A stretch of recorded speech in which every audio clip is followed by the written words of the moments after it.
Hello dear students, welcome to my English class.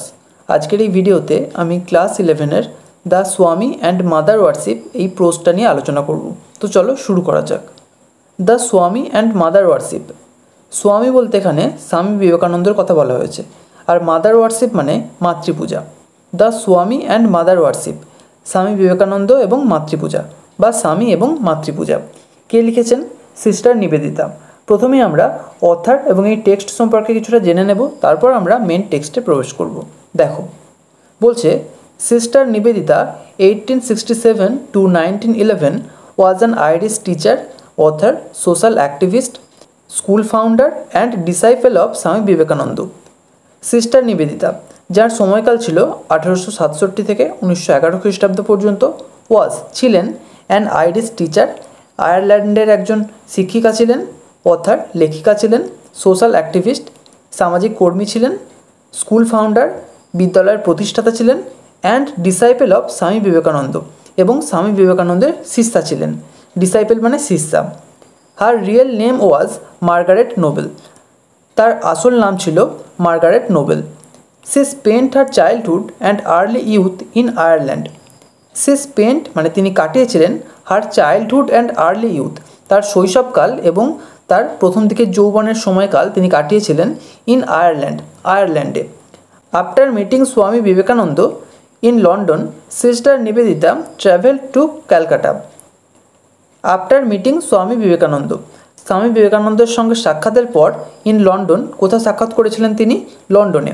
এবং এই সাক্ষাতের পরই sister Nivedita travelled to Calcutta, কলকাতায় ভ্রমণ করেছিলেন।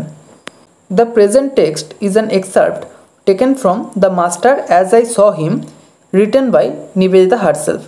দ্য প্রেজেন্ট টেক্সট, এই যে বর্তমান পাঠ্য যেটা আমরা পড়তে চলেছি সেটা ইজ অ্যান এক্সার্প্ট, একটা উদ্ধৃত অংশ, taken from the master as I saw him, the master as I saw him এই বই থেকে যেটা নেওয়া হয়েছে। রিটেন বাই নিবেদিতা হারসেলফ, যেটা নিবেদিতা নিজেই লিখেছিলেন। The following text is the 11th chapter of this book. The following text মানে নিচের এই পাঠ্যটি যেটা আমরা পড়ব, is the 11th chapter of this book, সেটা the master as I saw him এই বইয়ের 11তম অধ্যায়। এবার মেন টেক্সটে চলে এসো। দেখো, the story of the glimpses which I caught of this part of the Swami's life would be singularly incomplete. The story মানে গল্পটা, কিসের গল্প? অফ দ্য গ্লিমসেস ঝলকগুলির, গ্লিমস মানে ঝলক, কিসের ঝলক? হুইচ আই কট যেগুলো আমি পেয়েছি, অর্থাৎ যে ঝলকগুলো আমি পেয়েছি, of this part of Swami's life, স্বামী অর্থাৎ স্বামী বিবেকানন্দের জীবনের এই অংশে যে ঝলকগুলো পেয়েছি সেই ঝলকগুলোর গল্প উড বি মানে হবে সিঙ্গুলারলি ইনকমপ্লিট নিতান্তই অসম্পূর্ণ, ইফ যদি ইট কন্টেন্ট নো মেনশন, মেনশন মানে উল্লেখ, যদি কোনো উল্লেখ না থাকে of his warship of the mother, তার মাতৃপূজার, যদি তার মাতৃপূজার কোনো উল্লেখই না থাকে তাহলে এই অংশে স্বামীর জীবনের যে গল্পের ঝলকগুলো আমি পেয়েছি সেটা নিতান্তই অসম্পূর্ণ হবে। Spiritually speaking, I have always felt that there were two elements in his consciousness. Spiritually মানে আধ্যাত্মিকভাবে, স্পিরিচুয়ালি স্পিকিং মানে আধ্যাত্মিকভাবে বলতে গেলে, I have always felt that আমি সর্বদাই অনুভব করেছি যে there were two elements, দুটো উপাদান ছিল, এলিমেন্টস মানে উপাদান, in his consciousness তার চেতনায়, কনসাসনেস মানে চেতনা। তাহলে আধ্যাত্মিকভাবে বলতে গেলে আমি সর্বদাই অনুভব করেছি যে তার চেতনায় দুটো উপাদান ছিল। এটা কে বলছেন? Sister Nivedita. Undoubtedly he was born a Brahmajnani. Undoubtedly মানে নিঃসন্দেহে, হি ওয়াজ বর্ন এ ব্রহ্মজ্ঞানী, তিনি জন্মগতভাবে একজন ব্রহ্মজ্ঞানী ছিলেন। ব্রহ্মজ্ঞানী কাকে বলা হয়? যিনি ব্রহ্ম বা চরম সত্য জানেন তাকেই বলা হয় ব্রহ্মজ্ঞানী। তাহলে নিঃসন্দেহে তিনি জন্মগতভাবে একজন ব্রহ্মজ্ঞানী ছিলেন। As Ramakrishna Paramahamsa so frequently insisted, as যেমনটা রামকৃষ্ণ পরমহংস বা রামকৃষ্ণ পরমহংস দেব সো ফ্রিকুয়েন্টলি মানে প্রায়শই, ইনসিস্টেড জোর দিয়ে বলতেন। When he was only 8 years old, sitting at his play, he had developed the power of entering সমাধি।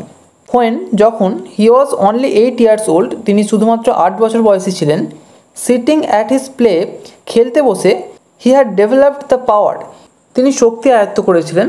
কিসের শক্তি? অফ এন্টারিং সমাধি, সমাধিতে প্রবেশ করার শক্তি। সমাধি কি? সমাধি হলো ধ্যানের একটা পর্যায়, যে পর্যায়ে কেউ যদি একবার পৌঁছে যায় তাহলে তার বাহ্যিক জগৎ সম্পর্কে কোনো জ্ঞান থাকে না, সেই অবস্থাটাকে বলা হয় সমাধি।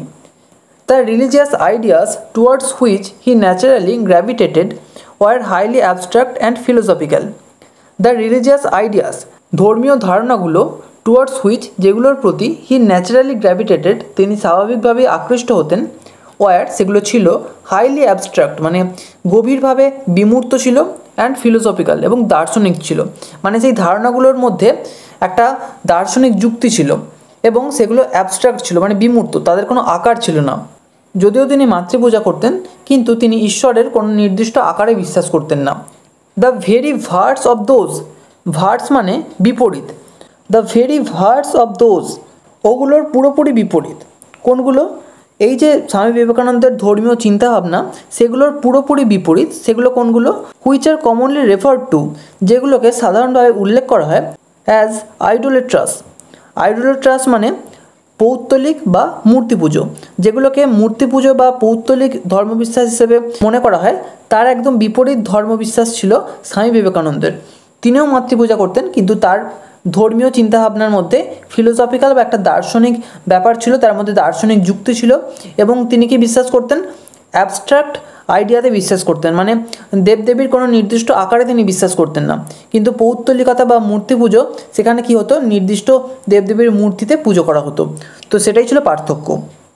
In his youth and presumably when he had already been some time under the influence of Shri Ramakrishna, he became a formal member of the Sadharan Brahmo সমাজ। ইন হিজ ইউথ, তার যৌবনে, অ্যান্ড প্রিজুমেবলি, এবং সম্ভবত, when he had already been, যখন তিনি ইতিমধ্যেই ছিলেন, sometime, কিছুটা সময়, under the influence of Sri Ramakrishna, শ্রীরামকৃষ্ণের অধীনে ছিলেন, অর্থাৎ তার প্রভাবে প্রভাবিত হয়েছিলেন, সেই সময়ে হি বিকেম, তিনি হয়েছিলেন, এ ফর্মাল মেম্বার, একজন সাধারণ সদস্য, অব দ্য সাধারণ ব্রাহ্ম সমাজ, সাধারণ ব্রাহ্ম সমাজের। In England and America he was never known to preach anything that depend on a special form. In England and America, England এবং আমেরিকাতে, হি ওয়াজ নেভার নোন, তাকে কখনো জানা যায় না, টু প্রিচ এনিথিং, কোনো কিছু প্রচার করতে, দ্যাট ডিপেন্ডেড, যেগুলো নির্ভরশীল ছিল, অন এ স্পেশাল ফর্ম, বিশেষ কোনো রূপের ওপর। অর্থাৎ ইংল্যান্ড এবং আমেরিকাতে তিনি যে কোনো বিশেষ দেবদেবীর রূপের ওপর ভিত্তি করে ধর্মপ্রচার করেছেন, এরকম কোনো কিছু জানা যায় না।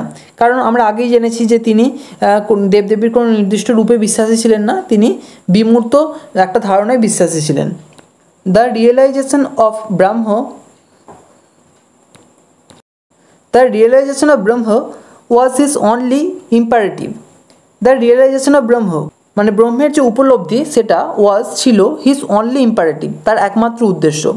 দ্য অদ্বৈত philosophy his only system of doctrine, অদ্বৈত ফিলোসফি ছিল তার একমাত্র তত্ত্ব, ডক্ট্রিন মানে তত্ত্ব।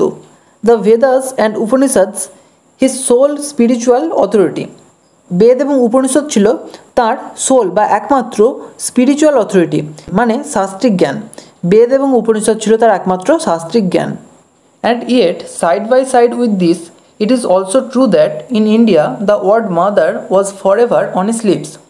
অ্যান্ড ইয়েট, এবং তা সত্ত্বেও, side by side with this, এটার পাশাপাশি, সাইড বাই সাইড মানে পাশাপাশি, it is also true that, এটাও সত্য যে, ইন ইন্ডিয়া, ভারতবর্ষে, দ্য ওয়ার্ড মাদার, মাদার বা মা, এই শব্দটা, was for ever on his lips, সর্বদাই বা চিরকাল তার ঠোঁটে লেগে থাকতো, অর্থাৎ তিনি সর্বদাই মায়ের কথা বলতেন। এখানে কিন্তু মা বলতে তার জন্মদাত্রী মায়ের কথা বলা হচ্ছে না, এখানে মাদার বলতে মা কালীর কথা বলা হচ্ছে। He spoke of her as we of one deeply familiar in the house hold life. He spoke of her, দেখো এখানে হারের এইচটা ক্যাপিটাল লেটারে আছে, এখানে হার বলতে মাদার বা মা কালীর কথা বলা হয়েছে। হি স্পোক অফ হার, তিনি তাকে নিয়ে কথা বলতেন, অ্যাজ উই, যেমনটা আমরা কথা বলি, অফ ওয়ান, একজনের সম্পর্কে, ডিপলি ফ্যামিলিয়ার, যে গভীরভাবে পরিচিত, ইন দ্য হাউসহোল্ড লাইফ, সাংসারিক জীবনে, অর্থাৎ আমাদের পরিবারে বা আমাদের সংসারে এমন অনেকে থাকে যারা আমাদের খুব কাছের, যাদের সঙ্গে আমরা খুবই পরিচিত, তাদের সম্পর্কে আমরা কথা বলি, সেটা মা হোক বা পরিবারের অন্য কেউ হোক, আমরা যেভাবে তার সম্পর্কে কথা বলি, তিনিও মা কালী সম্পর্কে সেইভাবেই কথা বলতেন। He was constantly preoccupied with her. He was constantly মানে অবিরত বা সবসময়, তিনি সর্বদাই প্রিঅকুপাইড মানে মগ্ন হয়ে থাকতেন উইথ হার তাকে নিয়ে। Like other children he was not always good. Like other children মানে অন্যান্য শিশুদের মতোই হি ওয়াজ নট অলওয়েজ গুড, তিনি সর্বদাই ভালো ছিলেন না। অর্থাৎ ছোটোবেলায় শিশুরা যেমন অবাধ্য হয়, সবসময় কথা শোনে না, দুষ্টুমি করে, তিনিও ঠিক সেরকমই ছিলেন, তিনি কিন্তু সবসময় ভালো ছিলেন না। সামটাইমস হি উড বি নটি and রিবেলিয়াস।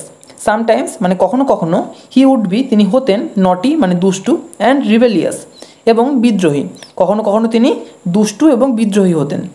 But always to her, কিন্তু সর্বদাই হার অর্থাৎ মায়ের কাছে বা মা কালীর কাছে তিনি কিন্তু ভালো হয়েই থাকতেন। Never did he attribute to any other the good or evil that befell. Never did he attribute, তিনি কখনোই চাপিয়ে দিতেন না, টু এনি আদার কারোর ওপরে, the good or evil that befell, ভালো বা খারাপ যাই হোক, মানে ভালো খারাপ যে কোনো ঘটনাই ঘটুক না কেন, তিনি কখনোই সেই ঘটনার দায় অন্য কারোর ওপর চাপিয়ে দিতেন না। On a certain solemn occasion he entrusted to a disciple a prayer to her that in his own life had acted as a veritable charm.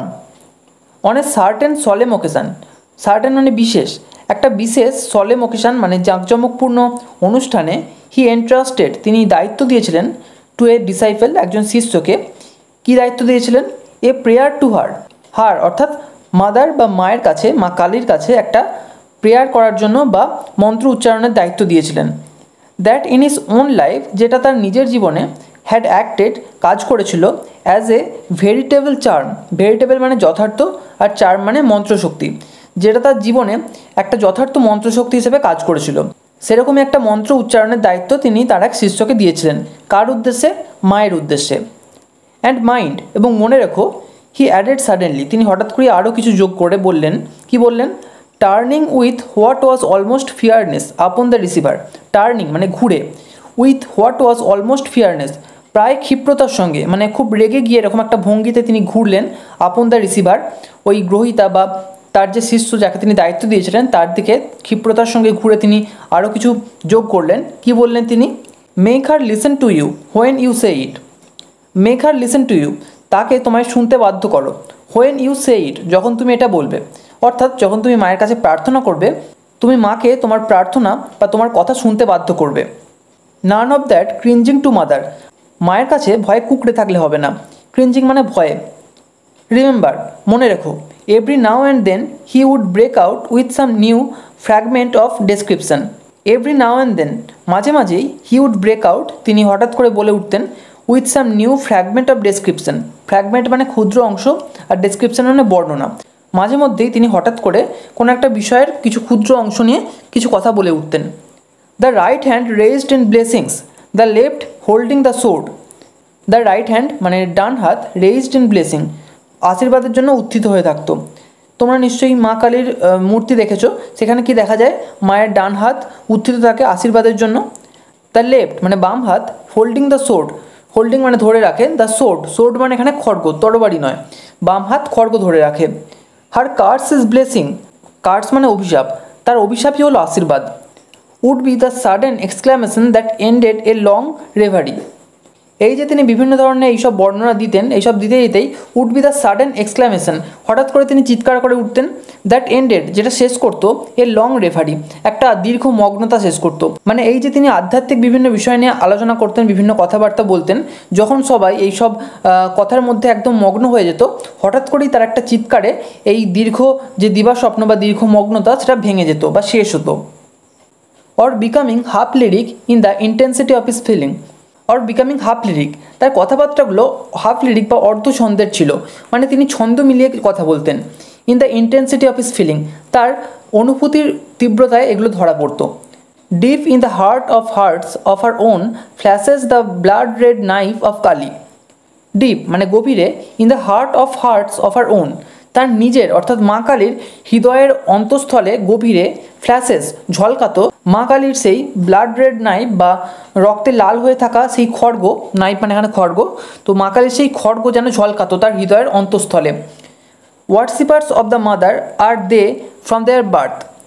ওয়ার্শিপার্স of the mother, worshipper মানে কি, পূজারী, অফ দ্য মাদার মা অর্থাৎ মা কালীর যে পূজারী, আর they from their birth তারা জন্ম থেকেই মায়ের পূজারী। In her incarnation of the sword, in her incarnation মানে তার রূপে, অফ দ্য সোর্ড তার তরবারির রূপে, অর্থাৎ তরবারি ধরা অবস্থায় তার যে রূপ, সেই রূপের যারা পূজারী, যারা পূজা করেন মাকে, তারা কিন্তু জন্ম থেকেই মায়ের পূজারী হয়। From him was gathered in such moments as this almost every line and syllable of a certain short some called the voice of the mother.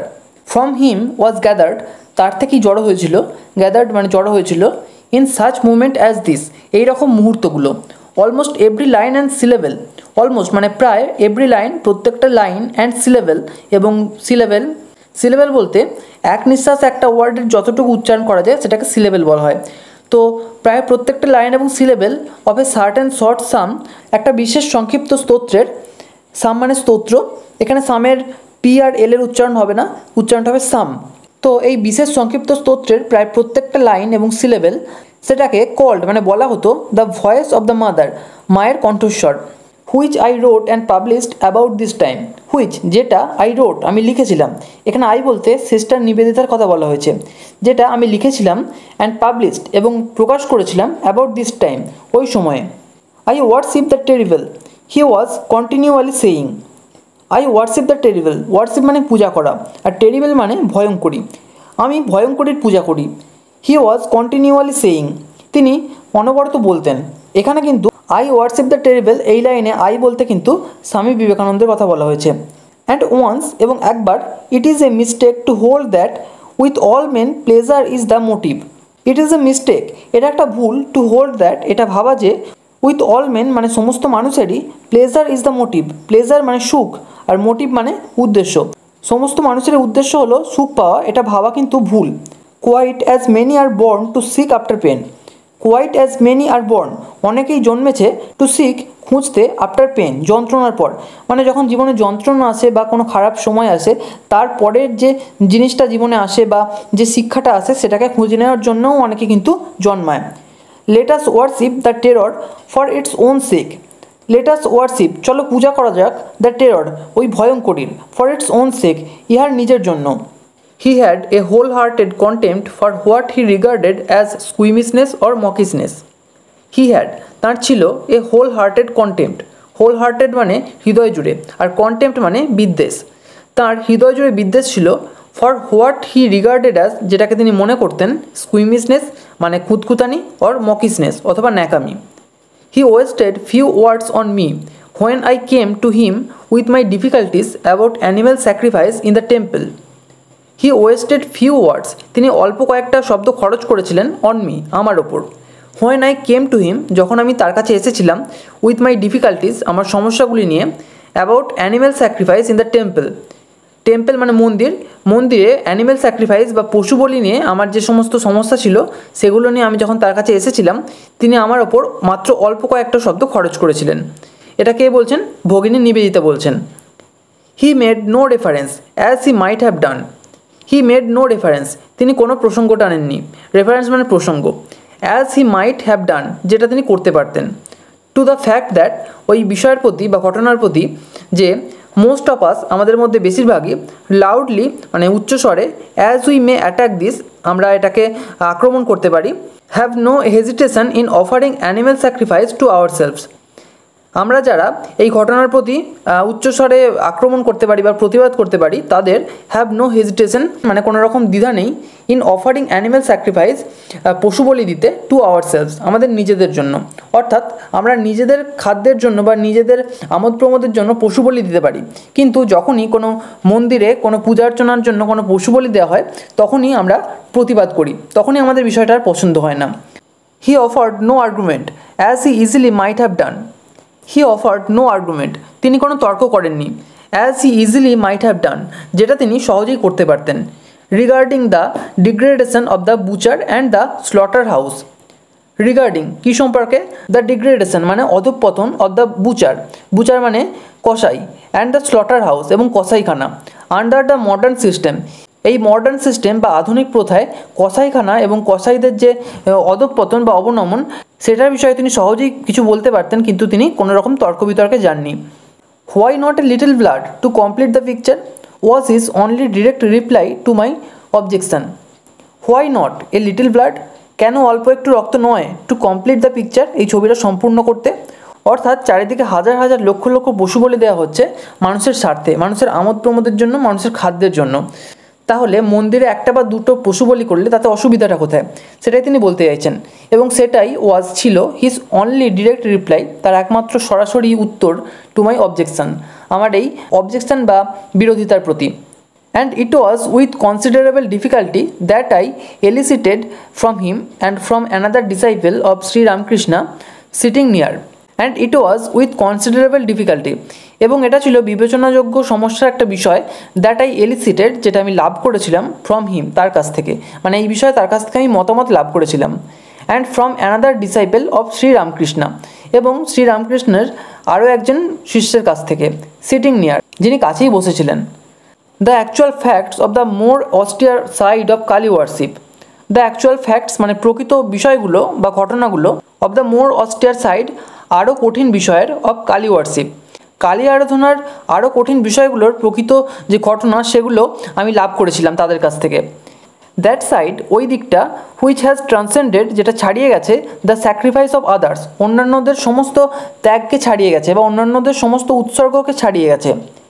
He told me, however, that he had never tolerated the blood offering commonly made to the demons who attend on Kali. He told me, however, যাই হোক, তিনি আমাকে বলেছিলেন that, যে he had never tolerated, তিনি কখনোই সহ্য করতে পারতেন না, দ্য ব্লাড অফারিং, মানে এই যে রক্ত উৎসর্গ করা হতো সেটাকে তিনি কখনোই সহ্য করতে পারতেন না, কমনলি মেড, যেটা সাধারণভাবে করা হতো, to the demons who attend on Kali, এই যে রক্ত অফার করা হতো বা রক্ত উৎসর্গ করা হতো, সেটা কাদের করা হতো? কালী মূর্তির দুপাশে অনেক সময় দেখবে কয়েকটা মূর্তি থাকে, তাদের ভূত প্রেত বা ডাকিনী যোগিনী বলা হয়, তো সেই তাদের উদ্দেশ্যেই ব্লাড অফারিং বা রক্ত উৎসর্গটা করা হতো, এবং এটাকে তিনি কখনোই মেনে নিতে পারতেন না, কখনোই সহ্য করতে পারতেন না। This was simple devil worship and he had no place for it. This was simple devil worship, এটা ছিল সোজাসুজি সেই ডেভিল বা ডাকিনী যোগিনী, অর্থাৎ সেই ভূতেদের পূজা। And he had no place for it, এবং এটার জন্য তার কাছে কোনো জায়গা ছিল না। His own effort being constantly to banish fear and weakness from his own consciousness and to learn to recognise the mother as instinctively in evil, terror, sorrow and annihilation as in that which makes for sweetness and joy. His own effort, তার নিজের প্রচেষ্টা, being constantly, যেটা সর্বদা থাকতো, two banish মানে তাড়াতে, fear and weakness, ভয় এবং দুর্বলতাকে, ফ্রম হিজ ওন কনসাসনেস, তার নিজের চেতনা থেকে, অ্যান্ড টু লার্ন এবং শিখতে, টু রেকগনাইজ দ্য মাদার, মাকে চিনতে শিখতে, অ্যাজ ইনস্টিংটিভলি মানে সহজাতভাবে, ইন ইভিল খারাপের মধ্যে, টেরর ভয়ের মধ্যে, সরো দুঃখের মধ্যে, অ্যান্ড অ্যানিহিলেশন এবং ধ্বংসের মধ্যে, অ্যাজ ইন দ্যাট যেমনটা ওগুলোর মধ্যে, হুইচ মেক্স যেগুলো করে, ফর সুইটনেস অ্যান্ড জয় মাধুর্য এবং আনন্দ। অর্থাৎ মা শুধুমাত্র ভালো বা আনন্দের মধ্যে নেই, মা আছে দুঃখের মধ্যেও এবং ভয়ের মধ্যেও এবং ধ্বংসের মধ্যেও। আমরা শুধুমাত্র সৃষ্টি বা ভালো যে সমস্ত জিনিসগুলো সেগুলোর মধ্যেই মাকে খুঁজি, কিন্তু তা নয়, মা কিন্তু ধ্বংস এবং খারাপ এবং ভয় এই সমস্ত বিষয়ের মধ্যেও আছেন। It followed that one thing he could not away with was any sort of watering down of the great conception. It followed এটা বোঝাতো, দ্যাট ওয়ান থিং ওই একটা জিনিস, he could not away with যেটাকে তিনি দূর করতে পারতেন না, ওয়াজ সেটা ছিল, any sort of watering down যে কোনো ধরনের নিচু মনোভাব, অফ দ্য গ্রেট কনসেপশন এই বিরাট ধারণা সম্পর্কে। ফুলস বোকারা, হি এক্সক্লেমড ওয়ান্স, একবার তিনি ফুলস বা এই বোকারা বলে হঠাৎ করে তিনি চিৎকার করে উঠতেন। As he dwelt in quiet talk, as he dwelt যখন তিনি মগ্ন থাকতেন, ইন কোয়াইট টক শান্ত কথাবার্তার মধ্যে, তখন হঠাৎ করেই তিনি একবার বোকারা এই বলে চিৎকার করে উঠতেন। তিনি কী বিষয়ে এইসব শান্ত কথাবার্তা বলতেন? On the worship of the terrible, ভয়ঙ্করের পূজা করার বিষয়ে। আর কিসের বিষয়ে? On becoming one with the terrible, ভয়ঙ্করের সঙ্গে একাত্ম হয়ে যাওয়ার বিষয়ে। ফুলস বোকারা, they put a garland of flowers round thy neck, they put তারা দেয়, এ গার্ল্যান্ড অফ ফ্লাওয়ার্স ফুলের মালা, তারা ফুলের মালা দেয় বা পুড়িয়ে দেয়, রাউন্ড দাই নেক তার গলার চারপাশে, দাই মানে এখানে মাদার, অর্থাৎ মা কালীর গলায় তারা ফুলের মালা পরিয়ে দেয়। অ্যান্ড দেন এবং তারপর, স্টার্ট ব্যাক ইন এরর ভয়ে পিছনে সরে যায়। And call the the merciful, merciful মানে দয়াময়ী, এবং মাকে দয়াময়ী বলে তারা সম্বোধন করে। And as he spoke, the underlying egoism of worship that is devoted to the kind God, to providence, the consoling divinity. And as he spoke, এবং যেমনটা তিনি বলেছিলেন, the underlying egoism of warship, পুজোর মধ্যে যে একটা আন্ডারলাইং ইগোইজম বা একটা চাপা অহংবোধ লুকিয়ে রয়েছে, সেটা দ্যাট ইজ ডিভোটেড, যেটাকে উৎসর্গ করা হয় টু দ্য কাইন্ড গড, দয়ালু ভগবানের প্রতি, টু প্রভিডেন্স, মানে সেটার মধ্যে একটা দৈবিক ব্যাপার রয়েছে, দ্য কনসোলিং ডিভিনিটি, তার মধ্যে একটা দৈবিক সান্ত্বনাদানকারী ক্ষমতাও রয়েছে। অর্থাৎ আমরা যখন ভগবানের কাছে প্রার্থনা করি তখন একটা অদ্ভুত দৈবিক একটা অনুভূতি হয় আমাদের, এবং আমরা একটা অদ্ভুত সান্ত্বনা লাভ করি। Without a heart for god in the earthquake or god in the volcano, তাহলে আর্থকোয়েক বা ভূমিকম্পের যে ঘটনা ঘটে তার মধ্যে কি ভগবান নেই? অথবা ভলক্যানো বা অগ্নুৎপাতের মধ্যে কি ভগবান নেই? না, এগুলোর মধ্যেও ভগবান আছে। ভগবান শুধুমাত্র ভালোর মধ্যে নেই, ভগবান খারাপের মধ্যেও আছে, সেটাই তিনি বলতে চেয়েছেন। ওভারওয়েলমড দ্য লিসেনার্স, ওভারওয়েলমড মানে মুগ্ধ হয়ে যেত, দ্য লিসেনার্স শ্রোতারা, অর্থাৎ তার এই কথাগুলো শুনে তার শ্রোতারা মুগ্ধ হয়ে যেত। One saw that such warship was at bottom, as the Hindu কলস ইট মেরিলি শপকিপিং। ওয়ান স দ্যাট, একজন দেখেছিল যে, সাচ ওয়ারশিপ, এই ধরনের পূজার্চনা, ওয়াজ অ্যাট বটম, এগুলো একদম নিম্নমানের ছিল, অ্যাজ দ্য হিন্দু কলস ইট, যেমনভাবে হিন্দুরা এটাকে পূজা হিসেবে বলতো, মেরিলি শপকিপিং, এটা নিছকই একটা দোকানদারি। অর্থাৎ হিন্দুদের পূজার্চনার জন্য নানা রকমের উপাদান সামগ্রীর প্রয়োজন হয়। তো তিনি বলছেন যে এই সমস্ত বাহ্যিক উপাদান সামগ্রীর কথা না ভেবে শুধুমাত্র মনের ভক্তি এবং বিশ্বাস দিয়ে ভগবানের পূজার্চনা করতে হবে, এই সমস্ত বাহ্যিক জিনিসের কোনো প্রয়োজন নেই। And one realised the infinitely greater boldness and truth of the teaching that God manifests through evil as well as through good. And one realised, এবং একজন বুঝতে পেরেছিল, দ্য ইনফিনাইটলি গ্রেটার বোল্ডনেস মানে অনন্তভাবে একটা বিরাট সাহস, অ্যান্ড ট্রুথ এবং সত্যের সঙ্গে, উইথ দ্য টিচিং এই যে শিক্ষা, সেটাকে বুঝতে পেরেছিল, দ্যাট যে গড ম্যানিফেস্টস মানে ভগবান রয়েছেন, থ্রু ইভিল খারাপের মধ্যে, as well as through good এবং ভালোর মধ্যেও। আমরা যে শুধুমাত্র ভাবি যে ভগবান শুধুমাত্র ভালোর মধ্যে রয়েছেন, তা নয়, ভগবান খারাপের মধ্যেও রয়েছেন। One saw that the true attitude for the mind and will that are not to be baffled by the personal self. One saw that, একজন দেখেছিল যে, the true attitude মানে সত্যিকারের মনোভাব, for the mind and will মন এবং ইচ্ছা শক্তির জন্য, that are not to be baffled যেগুলো বিফল হওয়ার নয়, by the personal self ব্যক্তি স্বার্থের দ্বারা, was in fact the determination, এবং এটাই ছিল প্রকৃতপক্ষে ডিটারমিনেশন বা দৃঢ় সংকল্প। In the stern words of স্বামী বিবেকানন্দ, স্বামী বিবেকানন্দের স্টার্ন ওয়ার্ডস বা দৃঢ় বক্তব্যের মধ্যে কী ছিল?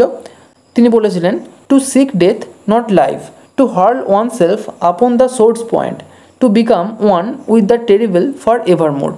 টু সিক ডেথ মানে মৃত্যুকে খুঁজো, নট লাইফ জীবনকে খুঁজো না। তাহলে কি স্বামী বিবেকানন্দ এখানে মৃত্যুকে বরণ করে নিতে বলেছেন? তা নয়, তিনি বলেছেন to hurl oneself upon the source point. To hurl oneself মানে নিজেকে নিক্ষেপ করো, আপন দ্য সোর্স পয়েন্ট তরবারির সামনে, অর্থাৎ জীবনে বিপদ আসতেই থাকে, তো সেই বিপদের থেকে না পালিয়ে না ভয় পেয়ে সেই বিপদের সামনে গিয়ে দাঁড়াতে হবে এবং তার সম্মুখে দাঁড়িয়ে তার মোকাবিলা করতে হবে, সেটাই তিনি বোঝাতে চেয়েছেন। এবং এটা কিসের জন্য করতে হবে? To become one with the terrible for evermore, সেই ভয়ঙ্করীর সঙ্গে একাত্ম হয়ে যাওয়ার জন্য। এখানেই আজকে শেষ করছি। ভিডিওটা যদি ভালো লেগে থাকে তাহলে একটা লাইক করো, আর অবশ্যই চ্যানেলটিকে সাবস্ক্রাইব করে বেল আইকনটিকে অল করে রেখো, যাতে আমাদের আগামী সমস্ত ভিডিওর নোটিফিকেশানগুলো তোমরা পেতে পারো। Thank you.